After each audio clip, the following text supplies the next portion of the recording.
You know what you should do? You should follow me on Twitter at Bromo018. Link in the description. Do it now. So today is a day when we round it all off. We've had 3 parts of our FIFA 20 Career Mode Wishlist mini-series so far, talking about a whole range of changes and improvements that are desperately needed in order to make the game mode a truly functional and fun experience once again.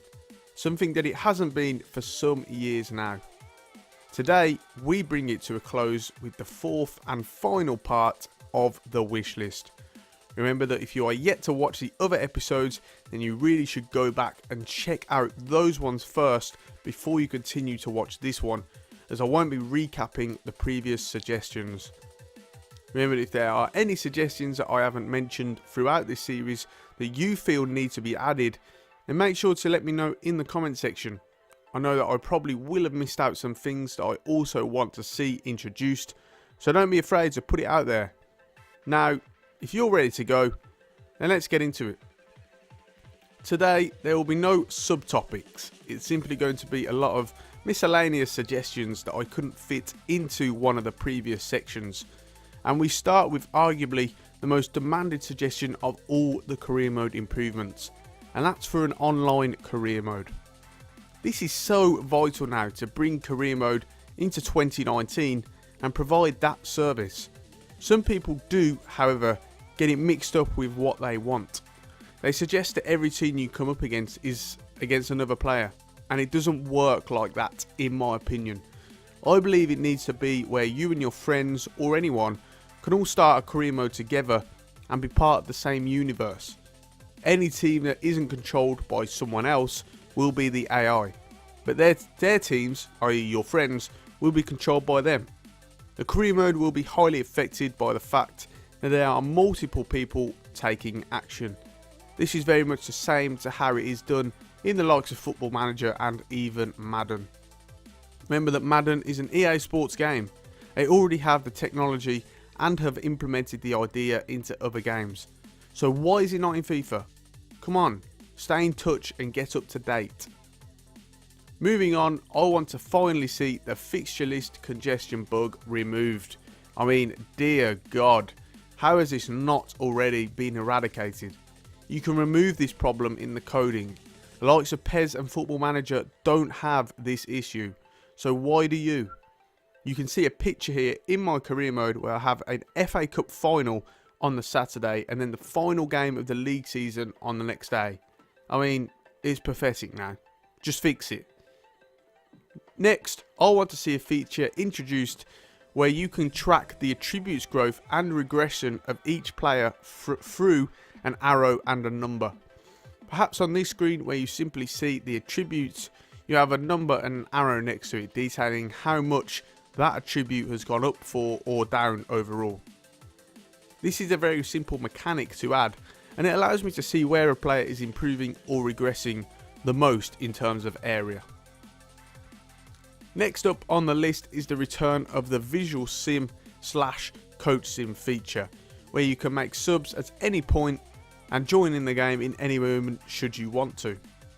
Once again, this was a feature that used to be in FIFA, particularly in the old manager mode series, but was removed without any warning or explanation. I've noticed it's really high on the demand list for the fans, and I can certainly get behind it. Now I want to talk about player regression. As soon as a player hits age 30, they begin to decline in rating. For me, this system needs to be reworked. Just because they're in their 30s doesn't mean they're getting worse. Okay, you might see a regression in physical stats. Okay, fair enough. But at the end of the day, their experience means they improve in other areas. Even on top form, playing really well, they still go down in overall rating, which is wrong in my opinion. Moving on from that, I want the free agents pool to be increased. At the moment, there is a rule on career mode where any free agent rated above 73 is automatically signed to a team when you start a new save. Why? Why is that the case? What is actually the point of enforcing something like that? just keep them on the free agents list, thus allowing us to sign them if it's a viable option. I see no point in making them sign for a club when they don't have one in real life or on the game originally. My next suggestion is to see the return of Create a Club in Career Mode. In its most recent stage, this was in the form of the Creation Center. You used to go onto the website, create your club, and then download them onto the game, and you could replace them for any team. This was a fun experience and something that I enjoyed doing for every year that it was a feature.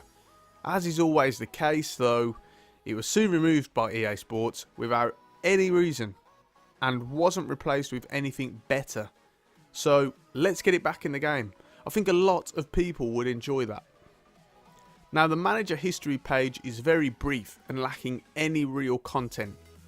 Whilst it's only minor, I would love to see an overhaul to the manager history page detailing each trophy. Perhaps in the form of a trophy or medal cabinet and each league finish, etc. The current one isn't very functional and hardly compiles your achievements into something you could look at and go, yeah, not bad at all. You know what I mean? So if there could be some changes to that, that would be great. Something that I find extremely frustrating in the game is the AI. And one part of that is the way in which opposition teams set up to play against you. In my Road to Glory save that I'm currently doing, one of the only teams I've found this to be the case is against Man City. They pressed the hell out of me and it was so much fun to play against. But that's one of the only times I come up against a team that is going to do that. Teams don't play in which they should. Almost all of them set up with 10 men behind the ball and play hard to break down. I mean, yeah, that's quite common, but it's almost every team in the game. I feel like this needs a major rework because it then becomes far too easy. Speaking about difficulty, I feel like it needs to be kicked up a notch. I actually attempted to work on that this year by introducing the ultimate difficulty to Career Mode. But for me at least, I'm still winning most games with a team that probably wouldn't even be 4.5 stars in rating. A lot of times you find that the AI misplaces too many passes, doesn't make the right decision, the marking and the defensive lines are repeatedly all over the place. So for me, it needs a lot of work. Next up on the list, I'd like to see more and more stats compiled into the game, such as the likes of distance covered within the game, and heat maps to show the areas covered for each player and team. Now, I know that a lot of people may not be interested in this, but for quite a few, we want added depth, and that for me would help me in areas such as if a player isn't covering enough ground during a game or getting into the right positions, and I can look at the stats and try to amend it with tactics or changing player. And finally, for the list, I don't know about you guys, but I found a serious problem this year with loans. As you can see in this image on screen, I have a load of youth players of my club who won't be able to get first team football at this present moment. So I list them for loan. However, literally every offer they get, they reject. I have no idea why. I receive absolutely tons and they reject every single one. I'm not sure what this is all about, but it needs to be eradicated ASAP for me. Well, that's it then guys. It turned into quite a quick fire list in this episode, but I guess that shows just how much work is needed on Career Mode in order for EA Sports to get it right. Now listen, I realise that probably none of these suggestions will ever get a look in.